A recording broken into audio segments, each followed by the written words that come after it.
experiences, and most often mistakes.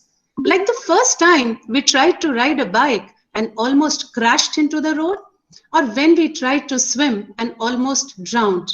The takeaway word I hang on to here is almost. Due to the beautiful and frightening mechanics of the brain, these sands of time have become engraved as bittersweet learning experiences. However, we not only solely learn from trial and error, but also crucial reflection and feedback. All three aspects combined define experiential learning. In layman's terms, it is learning by relevant practice, reflecting, re-evaluating, and re-attempting. Let's reflect upon how a toddler learns to stand on his or her feet and later walk confidently. We have all witnessed that the child, in its thrust to achieve this success, falls multiple times, gets up again, and again he falls before he or she is finally able to take that first step.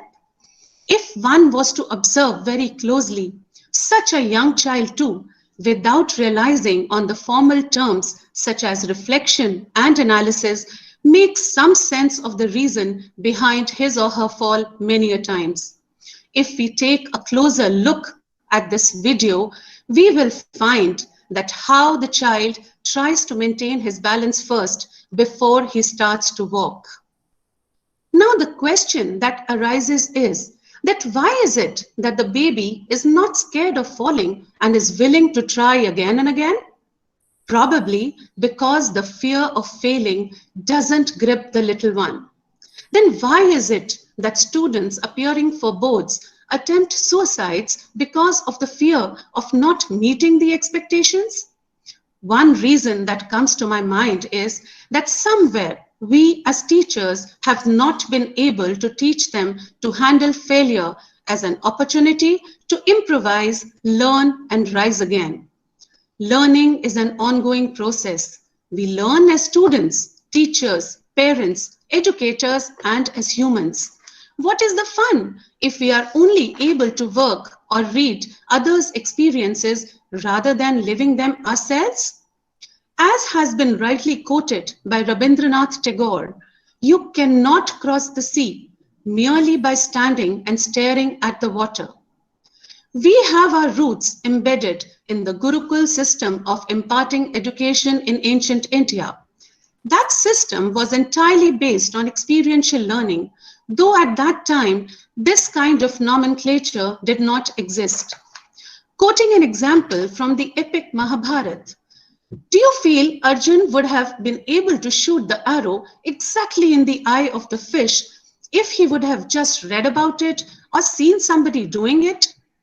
That perfection could have only been achieved by practice, analysis, reflection, and application multiple times before finally accomplishing the goal. Another example that fits beautifully well into the concept of experiential learning is that of Eklavya. He did not even directly obtain knowledge or diksha from the Guru Dronacharya, but still he mastered the art of archery with his careful observation, unwavering dedication, and learning by his own experiences. As time passed by, and with the advent of modernization and urbanization, somewhere we got disconnected from our roots. And without realizing, the focus of our education system moved away from being student-centric to teacher-centric, rigid in approach and confined to didactic and rote styles, and the gap between theory and practice widened.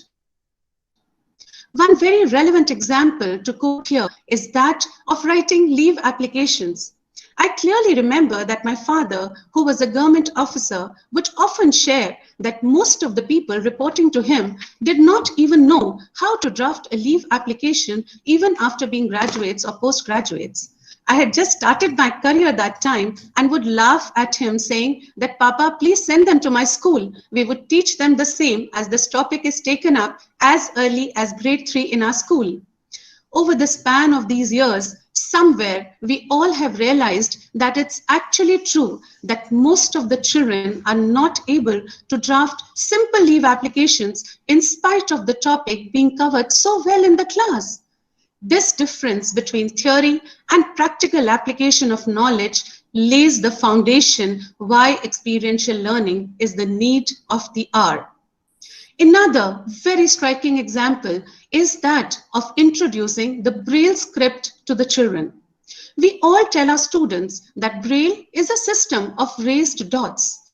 But for an 8-year-old child, I hope you all would agree with me that it is a very abstract concept. I too realized the same over a period of time. That's why I introduced an activity in the class while taking up this concept. Children were asked to bring a thick sheet and a safety pin or a thumb pin and make dots of any pattern they liked. Closing their eyes and feeling the pattern of the raised dots on the reverse side of the sheet helped them understand the concept better.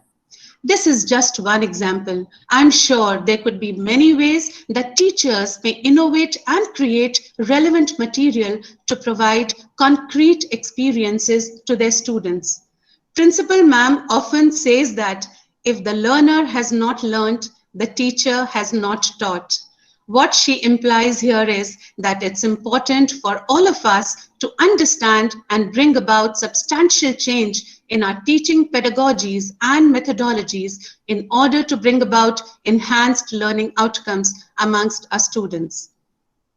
Experiential learning is a concept that is truly and rightfully explained by our two protagonists, Padkar Kumar and Karkar Kumari. Both study in the same school, but are taught by different teachers.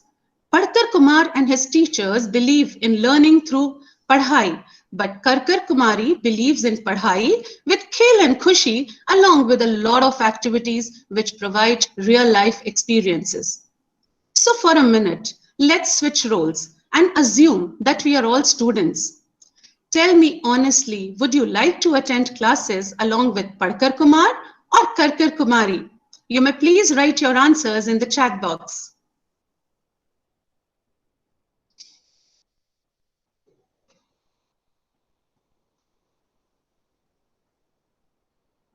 Of course, Manisha ma'am.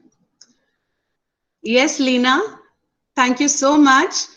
Ruby, Nitika, I'm sure I had preempted this answer. So now it gives us all a point to ponder and introspect that do we restrict ourselves to the age-old methods of teaching learning, or should we teach the way our millennials want to learn? Let me ask you all, what comes to your mind when we say experiential learning? You may again write your answers in the chat box. I would like to have many teachers please putting down their answers in the chat box. Absolutely. Ruby says learning by doing. Yes, Leena, learning by doing. Manisha also says that only. Absolutely. Absolutely. So you're all right. Experiential learning is indeed everything. All of this, activity-based, project-based learning, inquiry-based learning, problem-based learning, joyful learning. In the words of Simon Fraser, the strategic, active engagement of students in opportunities to learn through doing and reflection on those activities which empower them to apply their theoretical knowledge to practical endeavors in a multitude of settings inside and outside of the classroom is called experiential learning. One of the models of experiential learning was created and presented by David Cole, an American educational theorist. The model emphasizes that the process of experiential learning takes place in 4 stages. The first stage is the concrete experience or the feeling stage. In this stage, the teachers may plan and design experiences which have a high learning potential. Example, internships, field trips, visiting museums, galleries, exhibitions, zoo, post office, fire station, or even a garden. Showing documentaries, videos, short movies, and PPTs also help in building concrete experiences amongst children. Teachers must ensure that learning does not happen merely by reading or looking at various things. We need to sensitize our learners by arousing curiosity about the natural phenomenon and make them actively participate in the experience by observing details. Multi-sensory approach, that is, feeling with the senses, visual, auditory, olfactory, and tactile, has to be impressed upon.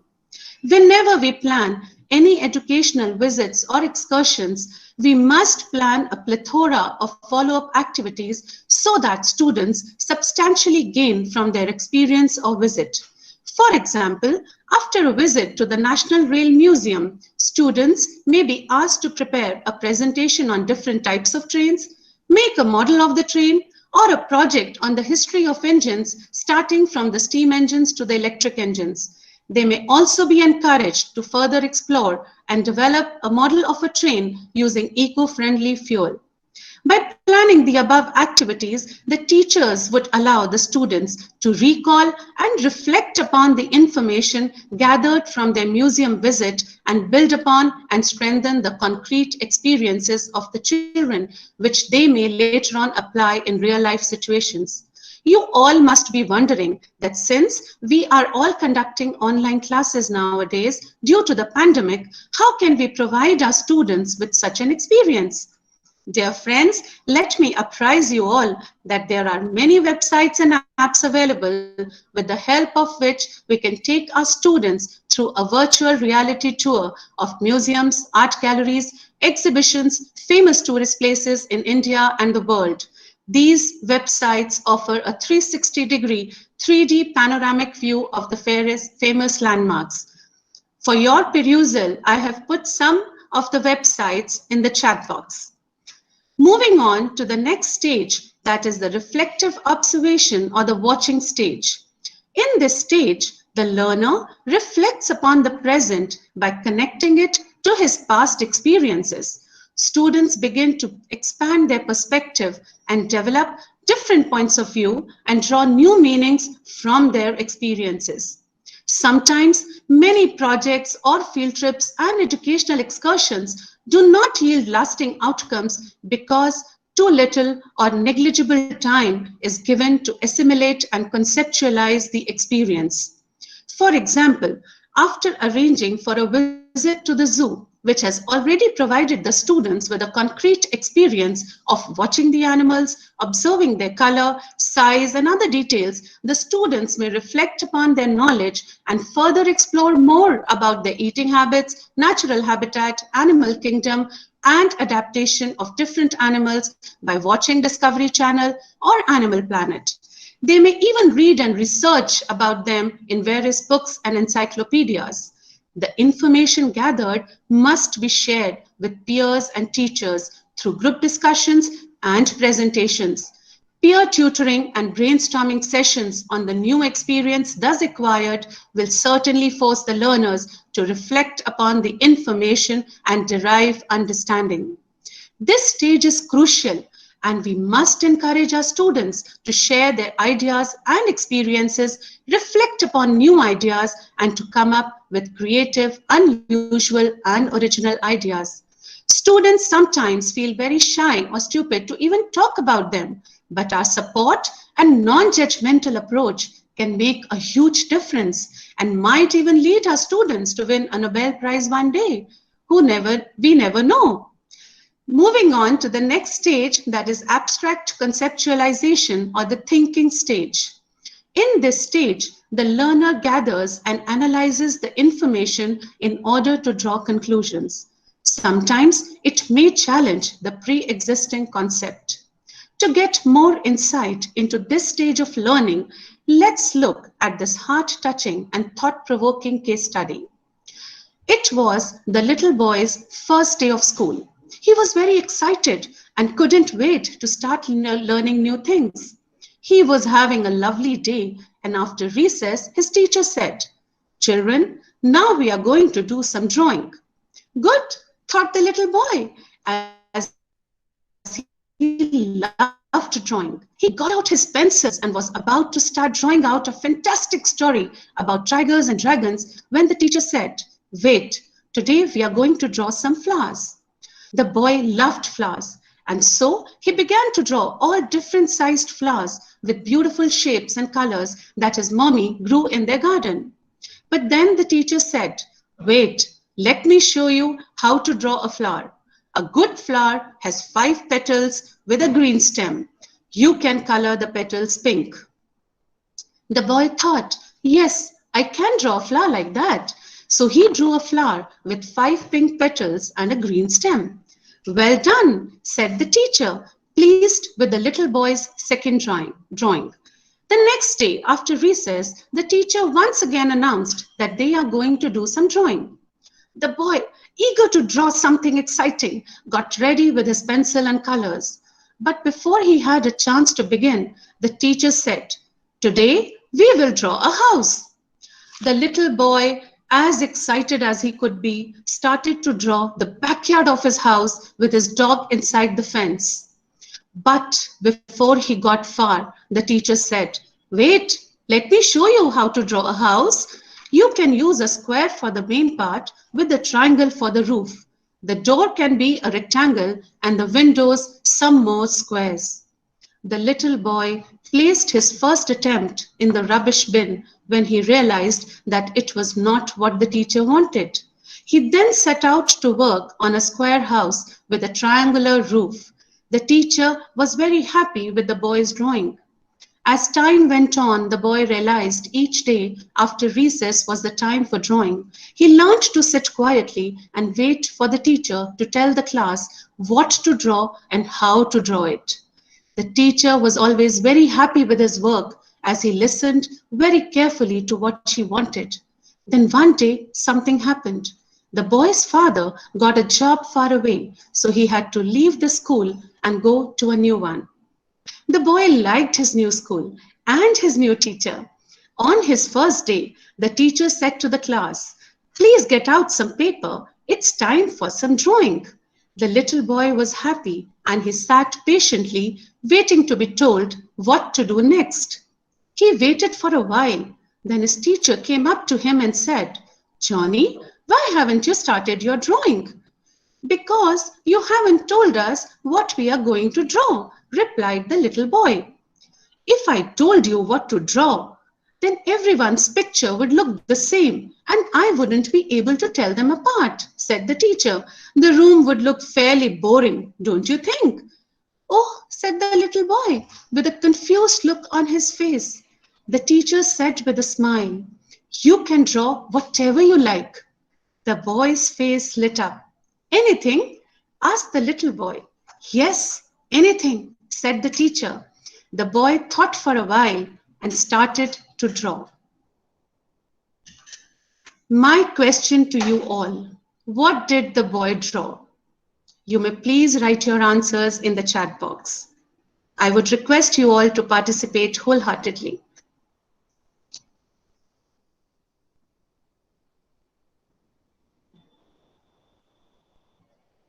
All right, Swati ma'am says that he drew a flower. Okay, Vibha says a flower in a house. Shweta ma'am also says a flower. Archana ma'am says a 5-petaled flower. Okay. Okay. Ruby says that he drew nothing. Okay.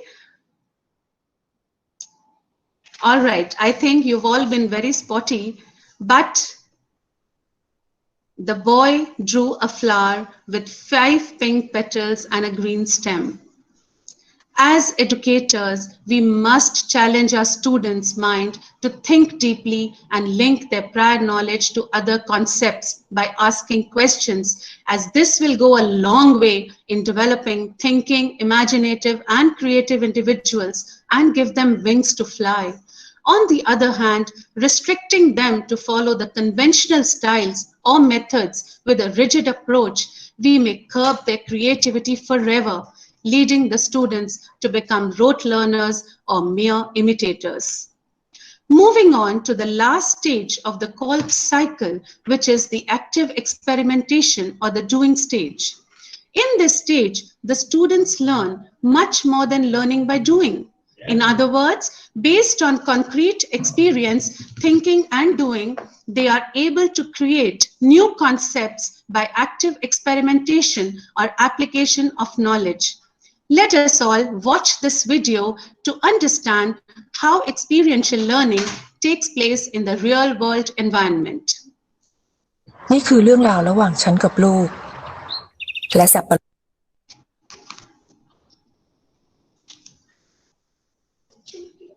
รด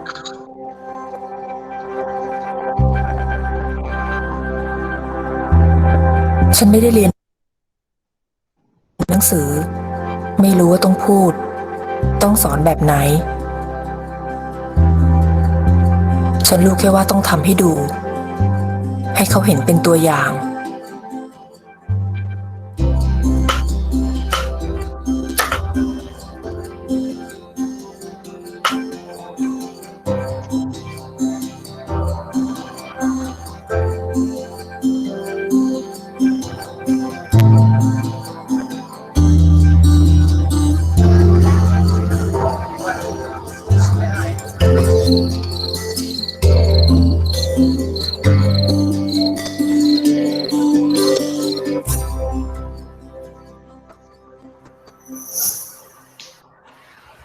เป็นไงล่ะอร่อยกว่าไอติมอีกใช่ไหม จ้าแม่น่าทำขายนะแม่เนาะ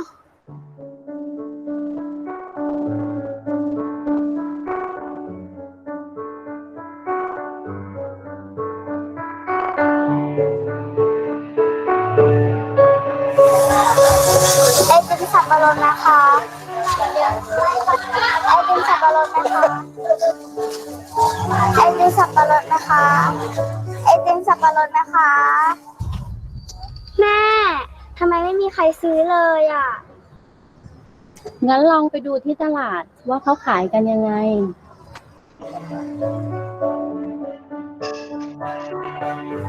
อีกไหมจ้ากล่องละ3 กล่อง10จ้าปิ้งจอมครับปิ้งอร่อยครับปิ้งจอมครับจ้ามีกล่องละ5นะคะ3 กล่อง10จ้า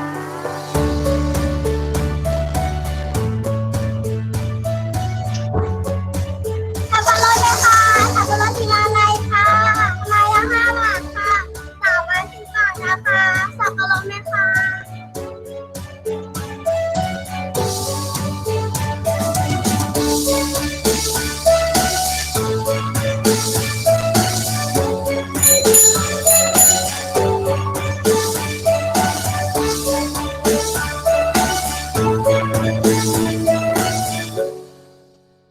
พอเห็นเขาได้สังเกตได้ลองทำเองวันนี้ฉันสบายใจแล้วที่เห็นเขาทำได้แบบนี้และมั่นใจว่าวันข้างหน้าถ้าไม่มีฉันเขาจะยืนได้ด้วยตัวเขาเองอัชราภูลสวัสดิ์ได้รับทุนจากโครงการสารรักจนจบปริญญาตรีปี 2556 แรงบันดาลใจจากครอบครัวสร้างการเรียนรู้ที่ไม่รู้จบสารรักจาก AIS I'm sure you all would have taken some reflections after watching this video. Training children hands-on and minds-on and providing them with concrete life experiences may certainly bring about entrepreneurial skills in them. And we must note that each child has his or her own core competency or mastery in a specific skill. It's high time we nurture their innate talent and hone their skills by providing them with ample opportunities to experience and learn. Here I would like to quote an example of a traditional clay craftsman and an entrepreneur, Mansukh Bhai Prajapati, the man behind Mitti Cool, a clay fridge that runs without electricity. Believe me or not, this novel idea of making a fridge out of clay struck him when he suffered severe losses due to the devastating quake that hit Gujarat in the year 2001. His entire stock of clay pots got destroyed to a large extent, and whatever remained, he distributed the same amongst the needy people. What became a turning point in his career was the statement of a Hindi daily for Mansukh Bhai's broken water filters, गरीबों का fridge टूट गया. This caption motivated him and he decided to make a fridge that the poor could afford and use without consuming electricity or any other energy source. In the entire tenure of making this fridge, precisely 5 years, he made many models and tried many techniques using his vast experience until he hit the final product. This novel invention of his has won him several awards and recognition, not only in India, but internationally as well. Let's watch this video on Mansukh Bhai Prajapati.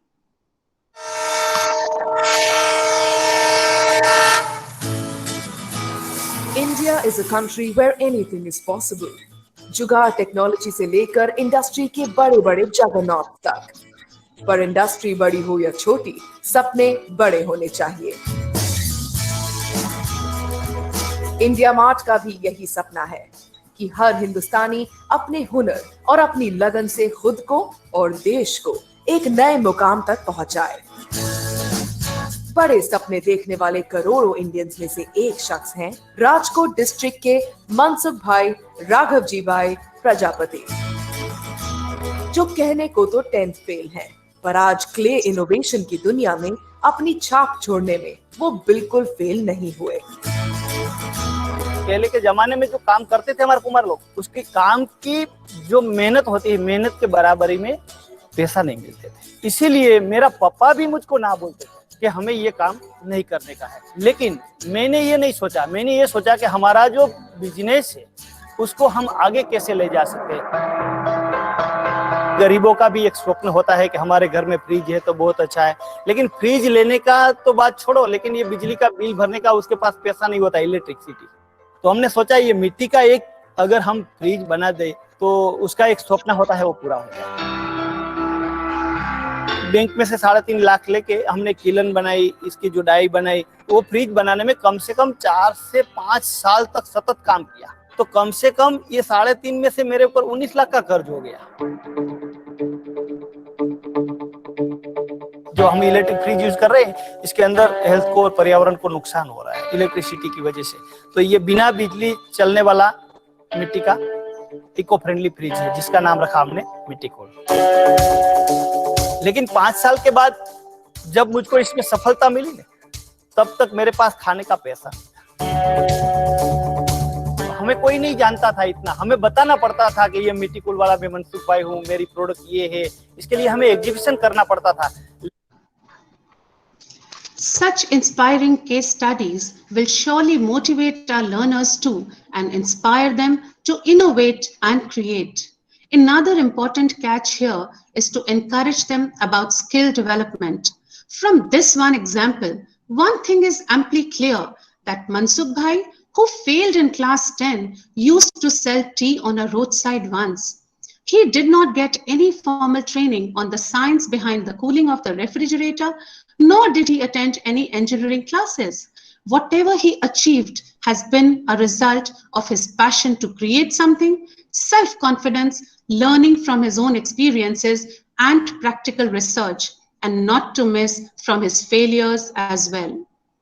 Somewhere it becomes very upsetting getting to know about so many students and people undergoing severe depression these days.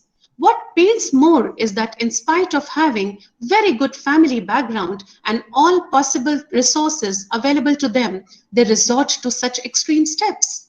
As educators who are the only people who can bring about a transformation in the society, we must reflect upon the current scenario and make sure that we help our learners develop skills so that they can confidently face the world when they step out of the school. It is our firm belief that we can learn from any experience that we have in life. From simple things like when we drop an apple on the floor, it's very likely that a brown spot will appear after some time, to more complicated experiences like getting a burn and we apply it in our lives by saying, "Doodh ka jala to chhaach bhi phuk phuk kar pita hai." It's built in our system to learn from our experiences. Otherwise, we would not be able to walk, speak, or survive. I believe it's also built in our system, the desire to make meaning out of our experiences. And when we do it, it enhances our happiness and well-being. Did you ever meet someone who experienced some sort of crisis in their lives and later on admitted that looking back, it was the best thing that happened to me? I'm sure we all have come across similar experiences in our life. Now, let's get into some activity time. I will provide you all with a situation and you have to think and tell me what stage of called cycle are we in. Our principal ma'am in the month of July initiated the series of in-house workshops based on CBSE manuals to be conducted by the staff members. We are all attending many webinars since then. Our in-house ones, some by COE and many others by different organizations.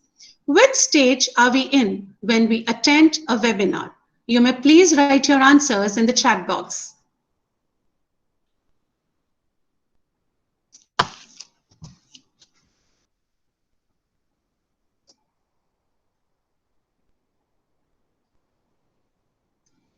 I'm expecting all my teachers to please put their answers in the chat box.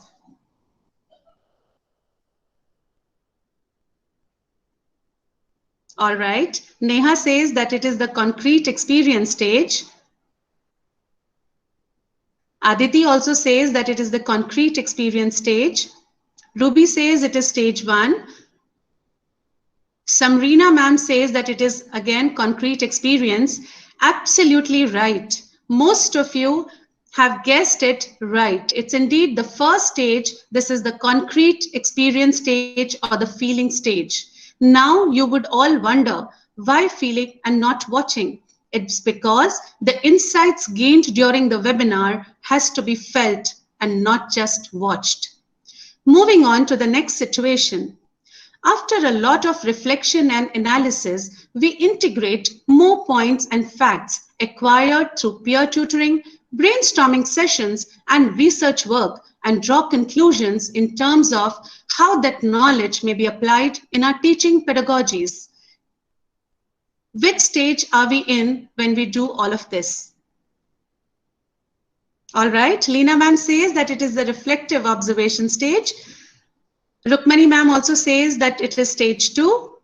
Swati ma'am also says it is stage 2.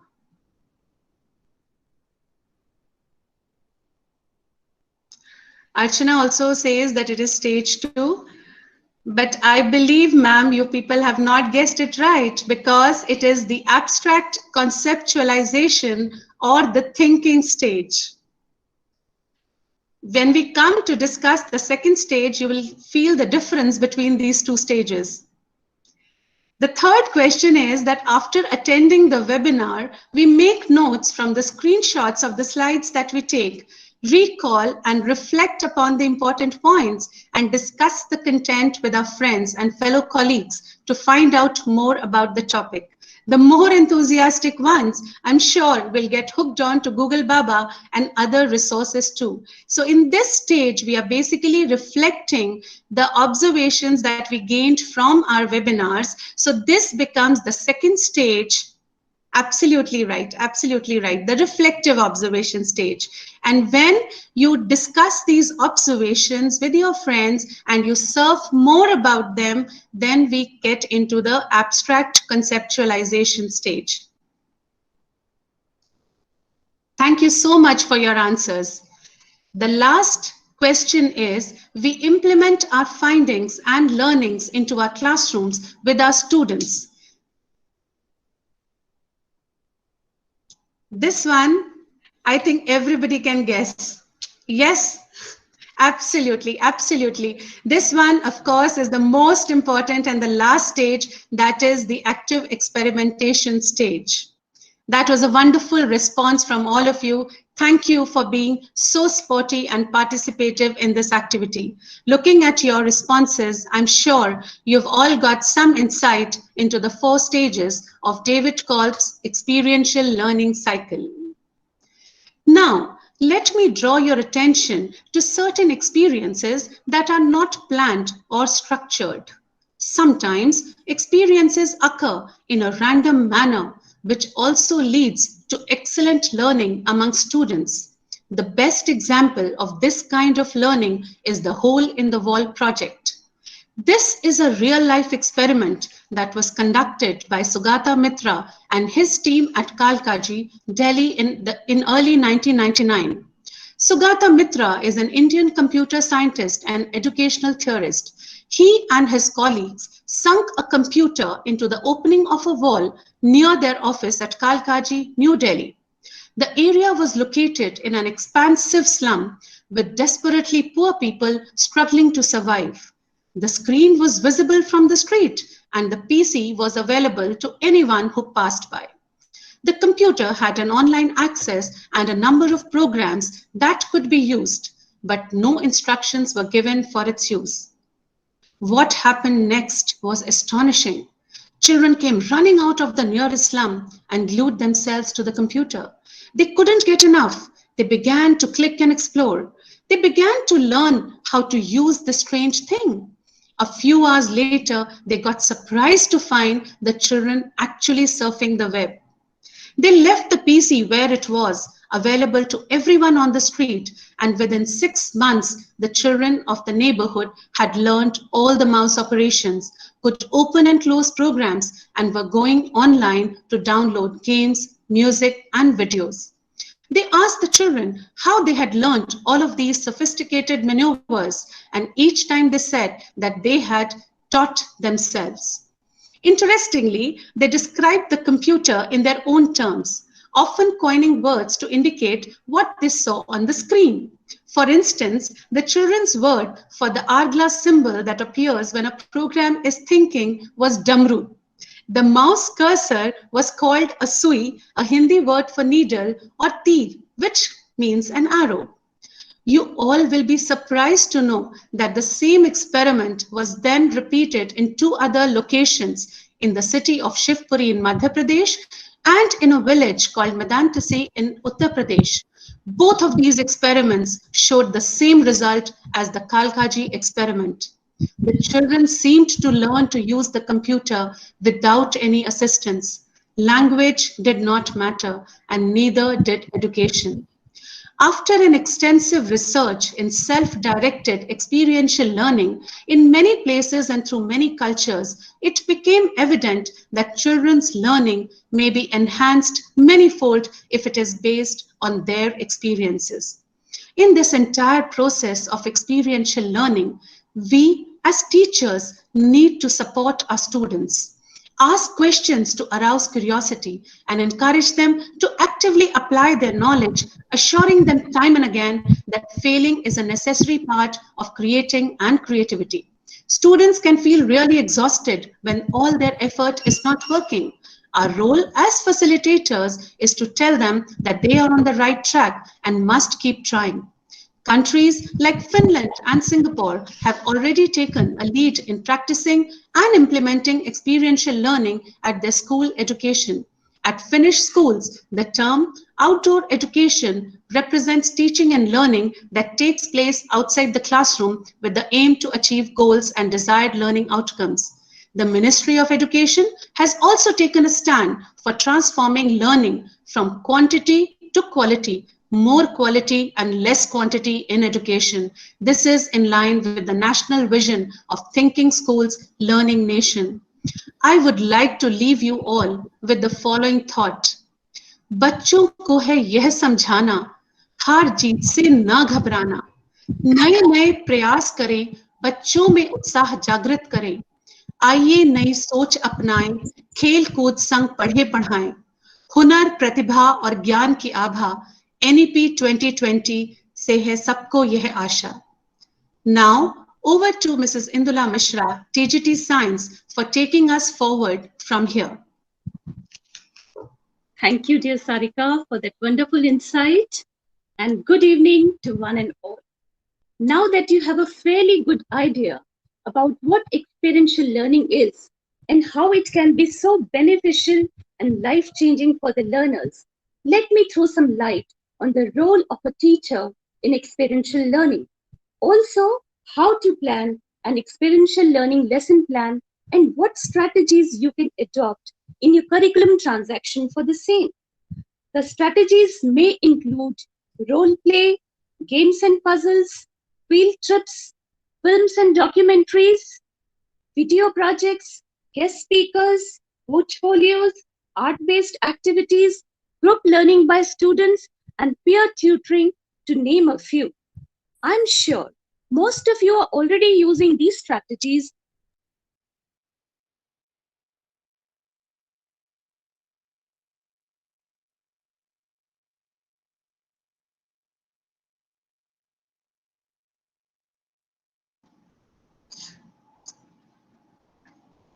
Indira ma'am, I think you have by mistake muted yourself.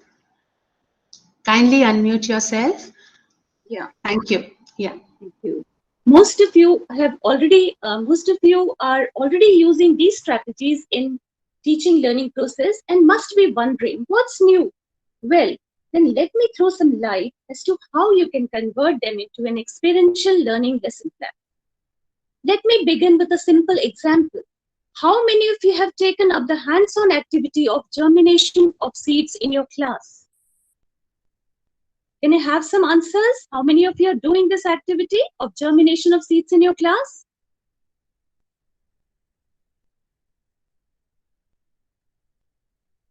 Wow, great, so many. You are well on the path.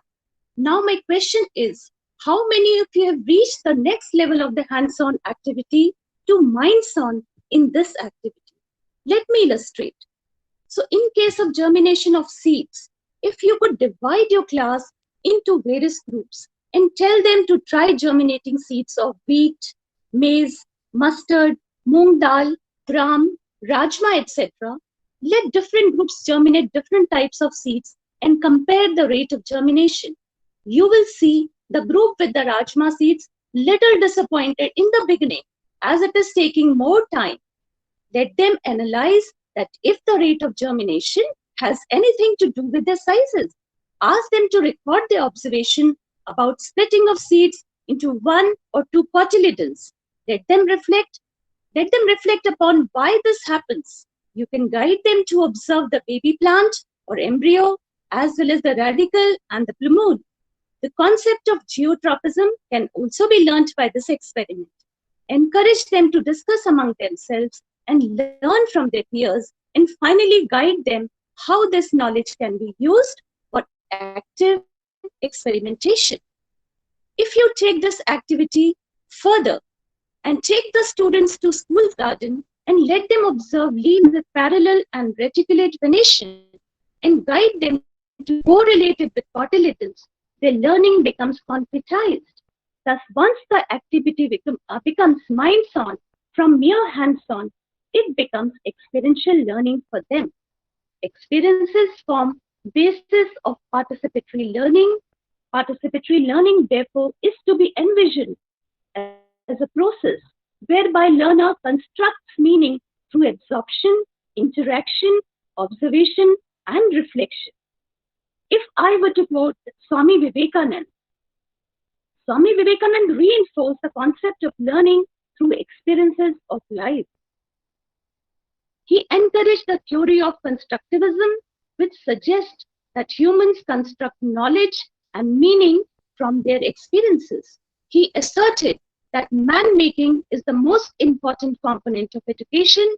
It's a lifelong process that leads to self-discovery, self-awareness, self-perfection, and self-manifestation. Let me take another example of weaving pattern of fabrics. We often give this art integration activity to students of class 6 and to make weaving patterns of fabric. They love doing this hands-on activity and unleash their creativity and come up with beautiful patterns. But can we make it a minds-on activity as well? Well, let's see. Observe these 4 patterns, A, B, C, D, and tell me which one do you think is the stretchable pattern? I would like your answers in the chat box, please. Out of A, B, C, D, which one do you think is the stretchable pattern? Yeah, Anjali ma'am, Manisha Arora, Arpita, Ruchika, Rukmani, Umesh, Neha, absolutely correct answers. This is the A pattern. So we can ask students to try to make weaving patterns that are stretchable. And what makes them stretchable? Show them weaving patterns used in various cots and chairs, chatais and charpais, and let them reflect, analyze, and create. Your job is done. And if you can further team this activity with a visit to the local crafts museum or Pilakwa Handloom Village to see the handloom machines and let them interact with the local weavers, they will get an insight into the lives of these handloom weavers. A social connection is made, and their learning becomes multidisciplinary and gets imprinted in their minds forever. So now you have seen that experiential learning does not make the role of teacher any difficult. Actually, the teacher becomes a facilitator and moves from his role of sage on the stage to guide by their sides. Careful and thoughtful planning is the crux of experiential learning. Every teacher aims to develop certain skills in her students. Every good teacher is also concerned about the progress of her students. She realizes that unless she is able to generate interest in the topic being taught, she cannot hope to get across to the students. Every teacher who is so aware will always plan in advance. So she will proceed with the help of a lesson plan, and when the lesson plan is so flexible, the class so joyful, and the learning so deep, the sense of satisfaction that a teacher experiences is worth all the efforts. Now let me explain the steps involved in planning an experiential learning lesson plan. A well-planned lesson can be described in these words: relevant to the child's life and context, exciting and effective. In order to complete the syllabus, we often forget about the fact that the lesson should be fun and exciting for students to retain the knowledge and develop skills. So step 1 is choosing realistic goals. It is very important for a teacher to know what specific skills and knowledge he or she wants the students to develop. The idea is not to plan too much, as it may be impossible to achieve. Planning should be adequate for the young minds to digest and absorb new information in their own way. The step 2 is picking exciting topics or learning contexts. Please understand that not all topics are suitable for experiential learning. The role of a teacher is to find something unique and fascinating about the topic to be taught. Making meaningful connections between topics and students' current interest is the best way to do so. For example, a specific historical character might have had some unusual hobbies, little secrets, pets, toys, or favorite songs that can seem funny. Step 3, know your students' needs and talents.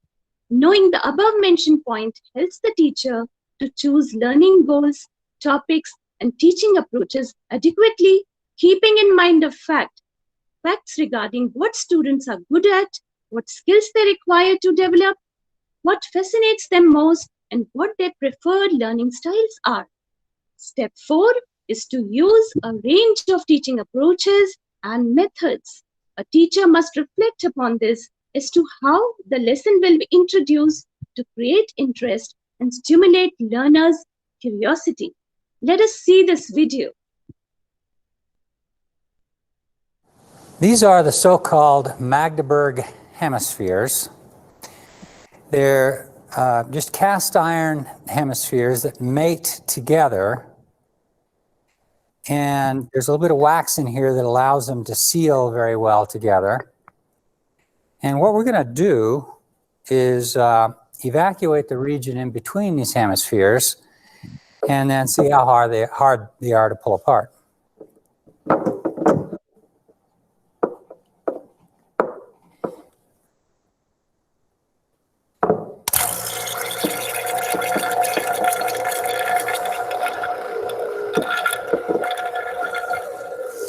Give it about 20 seconds, so just imagine the air being sucked out of there.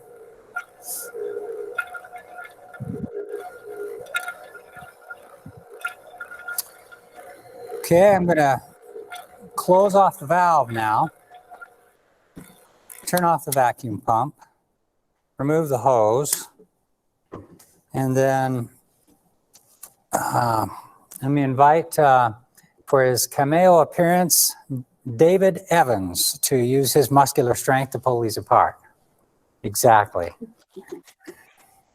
Well, you want to try it yourself? Sure. Well, you want to demonstrate. Okay. Okay, you want to lean back a little bit more? Maybe we can do it. Okay, no go. All right, but if you're really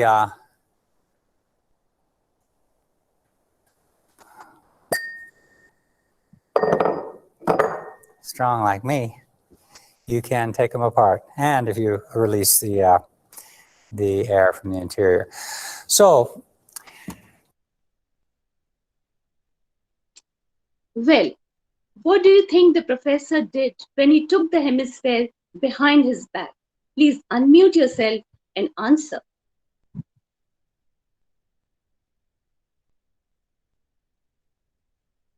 He released the pressure. All right, more answers. Please unmute yourself and answer. Write in the chat box. What do you think the professor did when he took the hemispheres behind his back? Please give answers. Try your answers, please. Write in the vacuum. Remove the vacuum. Okay, wonderful. And anybody else? Release the air. Okay. Okay. All right. So I think released few the of air you have pressure. been. Yes. He released the air pressure. Okay. Okay. So some of you have been able to answer this correctly. He actually opened the valve so that air was let in. Okay. He opened the valve so that air was let in, and the air pressure became equal inside and outside the sphere. So this was based on air pressure and vacuum. Sometimes we also find it difficult to open container lids or tiffin boxes. When we keep very hot food inside and seal our tiffin boxes, sometimes you must have experienced it's very difficult to open. Do you think it is because of the same phenomena? Anybody? Yes, it is because of the same phenomena. So what trick will you use then? The application of mind and thought to solve this problem here is nothing but active experimentation. There are numerous interesting videos on various concepts of science, maths, social sciences, which spark a curiosity in the minds of the learner. Encourage them to reflect upon these and relate them with their real life situations, and most important, motivate them to ask questions. Selecting different learning engagements can make lessons more dynamic, and it will also facilitate the learning process. Choose multi-sensory learning, collaborative learning, peer teaching, and project-based learning. Let's go to step 5. Select appealing resources and experiences that are relevant and linked to the children's lives and context. The best resources are those that are found within the classroom space, such as students themselves, their 5 senses, stationery, board, etc. It is much simpler to devise role plays, quizzes, games, art integration, etc. within the classroom than planning to go out of the classroom to locate resources. These kind of resources that these are the kind of resources that a child can connect to in real life. Our brain is mainly an image processor, not a word processor. Teachers can use visuals in the classroom via infographics and concept maps that use large images to reinforce key concepts and colors that stimulate mental activity. Another video for you. The skeleton has 206 bones and an adult. Babies have 270, which views for this result. The skeleton is divided into 2 main zones, which are called the axial and appendicular bones. The exoskeleton is topped by the skull. Your brain is in the cranium, which acts as a whole. The mandible or jawbone is able to expand, which is useful for talking, as you can understand. The ossicles are small bones found inside your ear. The malleus incus stapes, which all help you hear. Sound waves are amplified by these three bones, and then move to the cochlea, which discerns the tones. The ribcage helps to protect the lungs and the heart, with 12 ribs on each side, the sternum in the front. Your vertebral column, made up of vertebrae, are stacked up very neatly in a vertical array. The cervical vertebrae make up your neck. The spinal cord keeps your reflexes on deck. The ribs are supported by thoracic vertebrae. Lumbar ones are at the end of the spinal cord pathway. 5 sacral vertebrae are fused to form your sacrum, which holds your upper body and is found in your bum. Below it is the coccyx, or the tailbone. In humans, the coccyx has not really grown. The appendicular skeleton, 126 bones, in shoulders, arms, and legs, as we have here shown. Your scapula, also known as your shoulder blade. Such videos arouse interest in the children and help them to retain into memory the topics which may otherwise be difficult or burdensome to memorize. Go one step further now. Motivate them to create their own jingles, songs, mnemonics, and parodies to learn the concepts. Here we are guiding them to create or synthesize. You will agree that it is the highest level of learning as per the Bloom's taxonomy. My students of class 10 have made their own songs complete with background music to learn all the elements of the modern periodic table, and they love this activity. Now let's go to step 6, which is fair assessment. This is a very crucial step. Checking students' understanding at the end of the lesson may not be the best idea if the teacher hasn't observed them during the whole session and adjusted the teaching accordingly. A reflective teacher uses observation skills during the entire session to make sure if his or her planning needs change. A wide array of assessment strategies such as observation, anecdotes, peer assessment, self-reflection, etc. can be used. The last step is the evaluation. Each lesson is a chance for the teacher to improve his or her teaching practice. We have to constantly learn, unlearn, and relearn. Invite feedback from students. It's good to make a habit of analyzing lessons and finding out how students respond to certain activities, resources, or methods used. The facilitator needs to reflect how the learning could be extended and what opportunities can be provided to the students to reflect on the experiences in terms of their real life. Can you identify the image or the person? I would like your answers in the chat box. You can unmute also and answer. You can write in the chat box also. Can you identify the structure or the person shown in this slide?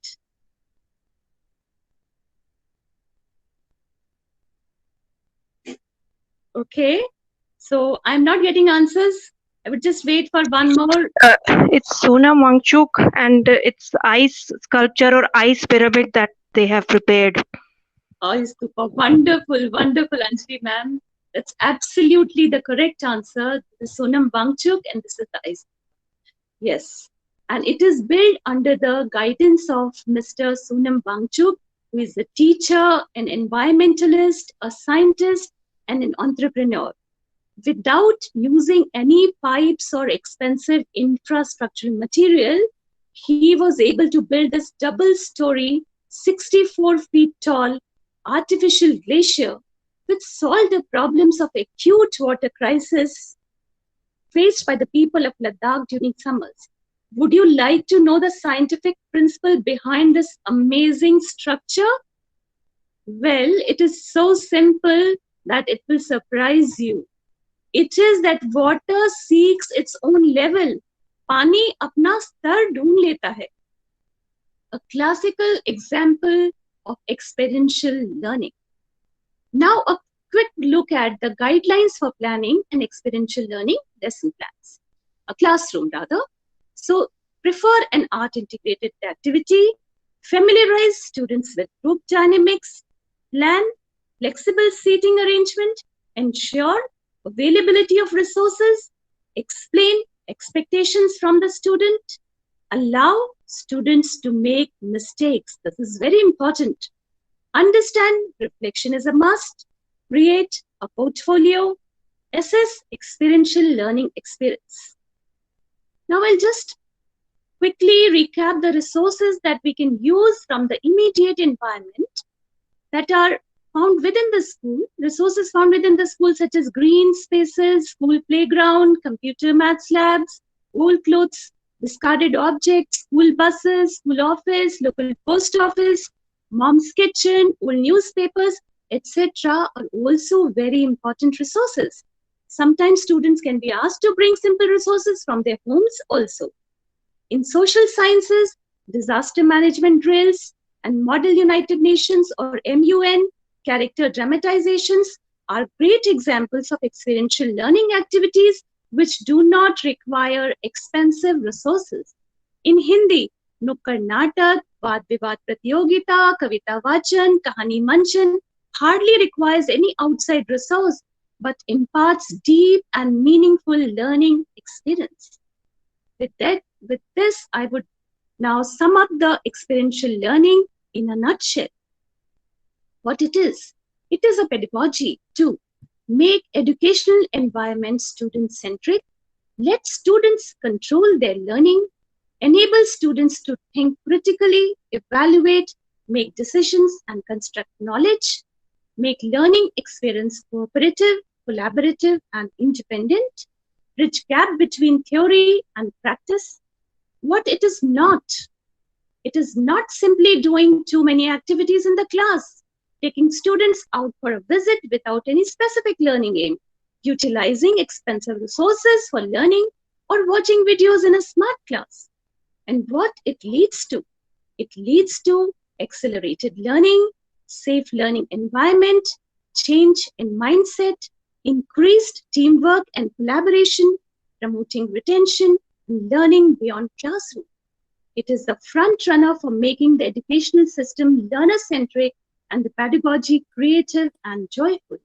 With this, we come to the end of the webinar. Let me finish with a quote. Mistakes increase your experience and experiences decrease your mistakes. If you learn from your mistakes, then others learn from your success. Now, I take the opportunity to propose a vote of thanks on behalf of Mrs. Sarika Pasi and myself. Our heartfelt gratitudes goes out to our principal ma'am, Mrs. Asha Prabhakar, whose vision and motivation keeps us propelled to explore new opportunities and expand our horizons. Sincere thanks are due to Vice Principal Ma'am, Mrs. Anupma Motwani, for her constant guidance and support, headmistresses, Mrs. Amita Ganju and Mrs. Vinaya Pujari, for leading us on the path of experiential learning, and principals of our sister Bal Bharti schools. A big thank you to all of you, my dear colleagues from Noida and sister Bal Bharti units, for being such a wonderful audience and participating so enthusiastically in the webinar. And last but not the least, our sincere thanks to Mrs. Poonam Malik and Mrs. Khurana for lending the technical support for smooth conduct of the webinar. Thank you all. All right, what a wonderful session, and the goal of methodology given by the two resource people, Sarika and Indula, it was definitely a method where you taught the teachers, students experience language, that is how to increase knowledge, how to develop skills, how to clarify values. And of course, I'm sure all of us with this kind of a session are going to introduce learning through action, learning through doing, learning through experience, learning through discovery and exploration. And of course, experiential learning, according to me, occurs when carefully chosen experiences are supported by, as Sarika said, reflection, critical analysis, and synthesis. And of course, I would request the teachers that experiences are structured to require the students to take initiative, make decisions, and be accountable for their results. And the role of a teacher in experiential learning is something very, very important. And I think due to paucity of time, the two resource people could not take up the multidisciplinary approach of experiential learning. And maybe some another Saturday, we will engage the same resource people to take up the multidisciplinary approach. And here, the very important role of a teacher is going to be willing to accept a less teacher-centric role in the classroom. Teachers are supposed to be less teacher-centric and more student-centric, what the two resource people communicated today, and identify an experience in which students will find interest and be personally committed. That's all about experiential learning. And according to me, the father of experiential learning in India is Gijubai Bhadeka, and Noida teachers know of him, and they have read many of the entire book, Deva Swapna. And he was the one who explained the purpose of experiential learning situation to the students, and he first experimented and then explained. And on this note, I must thank Indula and Sarika for enriching us today on experiential learning. And I'm sure all the teachers have taken the CBSE certificate of experiential learning, which is a must for Noida school teachers, Nishadpura teachers, and Nilbad teachers.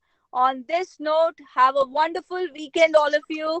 And thank you, Sarika, and thank you, Indula, once again.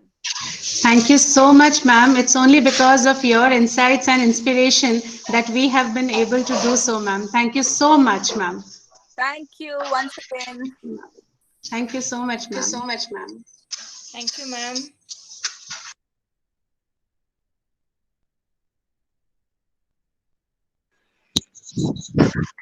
Thank you, Sarika ma'am, Indula ma'am. Thank you so much. Wonderful session. Thank you so much, Anjali ma'am. I think everybody has already set the pace for it. We have been just trying to continue it further. Wonderfully done, ma'am. So good. That Karkar Kumari thing was my takeaway, I believe. Thank you, ma'am. That is also my takeaway from this manual, ma'am. And I know. Sure that, if we all make Karkar Kumaris in the making, then we will all rise to Uday and Roshni one day. And as Indula ma'am said, we have to be the guide by the side. Oh my God. Absolutely, ma'am. Guide by the side and not a stage on the stage. Right. Thank you so much, ma'am. Have a good day. Thank you so much, ma'am. Thank you so much. Thank you, ma'am.